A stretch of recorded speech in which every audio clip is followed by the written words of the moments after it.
Gas যদি আপনি পর্যাপ্ত সাপ্লাই না করতে পারেন তাহলে বিদ্যুতের সংকট হবে, পাওয়ার প্ল্যান্টটা না দিতে পারে। তারপর আমরা একটা কৌশল নিয়েছি, আমরা সেই কৌশলটা গতকাল সন্ধ্যা থেকে নিয়েছি। আমরা আশা করছি আজকে সন্ধ্যা থেকে বিদ্যুৎ পরিস্থিতির কিছুটা হলে উন্নতি হবে ইনশাআল্লাহ। মালয়েশিয়ার চিঠি যে পাঠিয়েছিল আমরা কাজ মালয়েশিয়াতে যে চিঠি পাঠানো হয়েছিল, তো মালয়েশিয়ার চিঠি শুধু না, মালয়েশিয়ার চিঠি পাঠানোর পরে মালয়েশিয়ার সাথে আমি এবং আমাদের মন্ত্রী মহোদয় ভার্চুয়াল মিটিং করেছি। তার ধারাবাহিকতায় আমাদের টিম মালয়েশিয়ায় গেছে, তার পরিপ্রেক্ষিতে তাদের অফার নিয়ে আমরা কাজ করছি। তার ধারাবাহিকতায় তাদের সাথে থেকে আমরা আশা করছি অ্যাটলিস্ট এক কার্গো এলএনজি আমরা পাবো। আইএসও ট্যাঙ্কের মাধ্যমে যদি এলএনজি আনতে হয় এটি একটি প্রক্রিয়ার ব্যাপার আছে, কারণ আপনারা জানেন আইএসও ট্যাঙ্ক এটা অ্যাভেলেবেল না মার্কেট থেকে।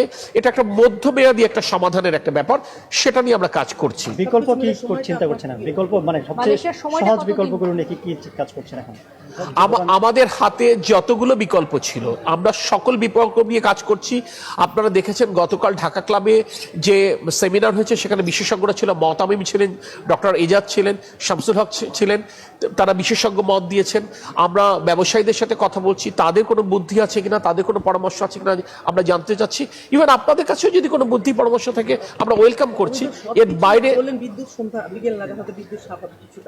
আমরা বলেছি পরিস্থিতি উন্নতি হবে কিছুটা হলো ইনশাআল্লাহ।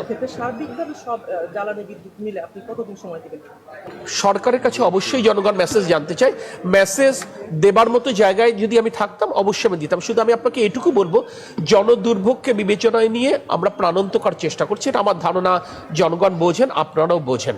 আমাদের চেষ্টার ন্যূনতম কোনো ত্রুটি নেই। আমি টাইম টু টাইম আমার কাছে তথ্য আসা মাত্র আমি দেবার চেষ্টা করব। আমি আপনাদেরকে এটুকুই বলতে পারি যে প্রকৃতির হাতে আমাদের কিছু কোনো হাত নেই। প্রকৃতির সাথে আমি যুদ্ধ করে টিকে থাকতে পারি, কিন্তু একটি সময় আমাকে আত্মসমর্পণ করতে হয়, যেটা আমরা পারছি না। সামিট টার্মিনালে সেখানে আমরা এলএনজি ডিসচার্জ করতে পারছি না, এবং আমরা যেটা বললাম যে অ্যাক্সিডেন্ট ইজ অ্যাক্সিডেন্ট, সে কারণে এক্সেলারেট টার্মিনাল থেকে আমরা এখনো ফুল ক্যাপাসিটিতে কাজ করতে পারছি না। দেশীয় উৎপাদন রাতারাতি বাড়ানো সম্ভব না, এটা আপনারা জানেন, একটা দীর্ঘমেয়াদী একটা ব্যাপার। আজকে আপনারা ইউএস বাংলাদেশ চেম্বার এসেছিল, আমরা তাদের কাছেও তো এলএনজি সাপ্লাইয়ের ক্ষেত্রে আমরা তাদের কাছে কোঅপারেশন সিক করেছি। তো সরকার এগুলো কাজ করছে। দেখেন, যখন ভুল নীতি আপনি গ্রহণ করবেন একটি সময় তার মাসুল দিতে হবে। বিগত সরকারগুলো কোনো মধ্যমেয়াদী, কোনো দীর্ঘমেয়াদী কোনো সমাধান সূত্র খোঁজেননি, তাৎক্ষণিক সমাধানের পথে গেছেন বলে আজকে হঠাৎ করে একটি সংকট হয়েছে। সেই সংকটের সময়টা হয়তো আজকে এসেছে, আজকে না হলে হয়তো আগামীকাল আসতো, আগামীকাল না হলে হয়তো পরশু দিন আসতো। একটি সময় এই পরিস্থিতির মুখোমুখি আমাকে হতেই হতো।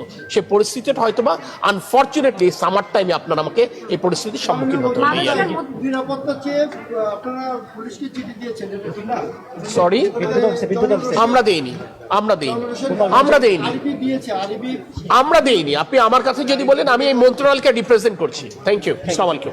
আপনার স্বপ্নগুলো আকাশ ছবি প্রবাসীর হেলিকপ্টারের মাধ্যমে, বিয়ে, জন্মদিন অথবা যে কোনো বিশেষ প্রয়োজনে হেলিকপ্টার ভাড়া করতে যোগাযোগ করুন স্ক্রিনে দেয়া নাম্বারে। প্রবাসীর হেলিকপ্টার, নিরাপদ ও সাশ্রয়ী বাহনের বিশ্বস্ত নাম।